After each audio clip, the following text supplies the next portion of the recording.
қазіргі таңда бағаны сақтау бойынша құрылған штабта Ғабит Мұхамедұлының басшылығымен тиісті шаралар атқарылып жатыр.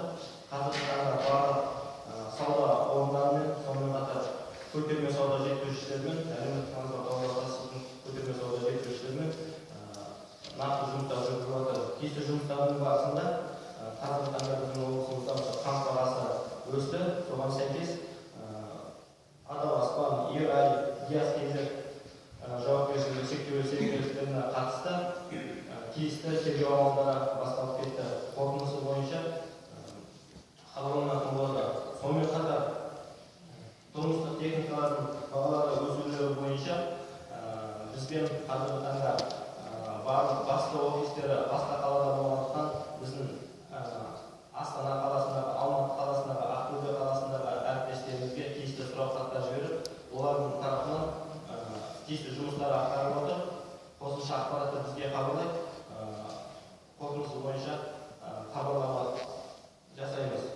Сонымен қатар облысымызда дефицит болдырмау мақсатында жаңағы күріш, басқа облыстардан келетін май өнімдеріне қатысты көтерме сауда жеткізушілермен тиісті жиналыс өткізілді. Олардан қандай қазіргі таңда туындап отырған мәселелер бойынша ақпараттар сұралды. Соның барысында көтерме сауда жеткізушілері бізде Қызылорда облысынан келетін күріштің қазіргі таңда тоқтатылды және бағасы өсіп жатыр деген ақпараттар берген болатын.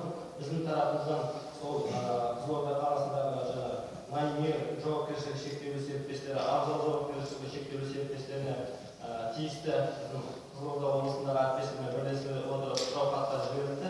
Бірақ қазіргі таңда олардан нақты ресми түрде хат келді. Ондай баға өсу жөнінде, біздің облысқа босатпау жөнінде фактілер анықталған жоқ.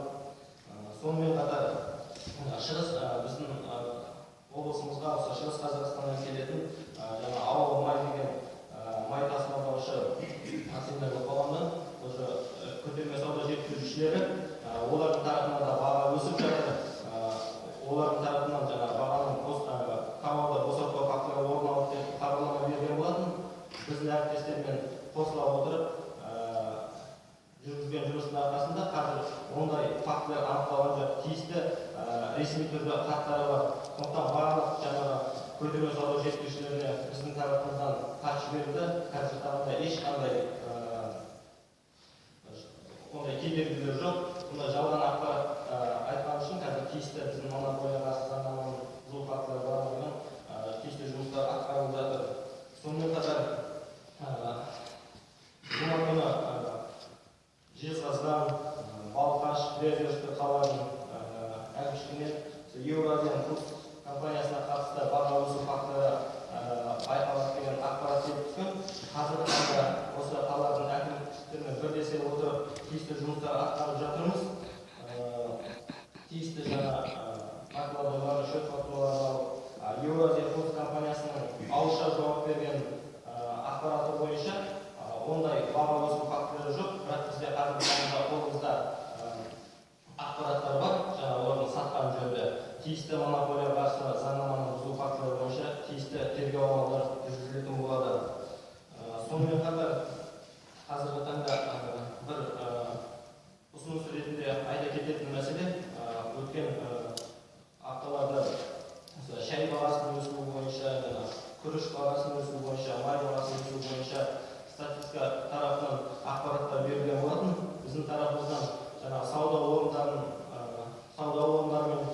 көтерме сауда жеткізушілерімен тиісті жұмыстар жүргізілді. Бір анықтап кететін мәселе шай тасымалдайтын ірі көтерме сауда жеткізушілерімен болған жиылыста олардың тарапынан қазір әлеуметтік маңызы бар тауар шайдың бағасының өскені фактісі анықталған жоқ. Бірақ олар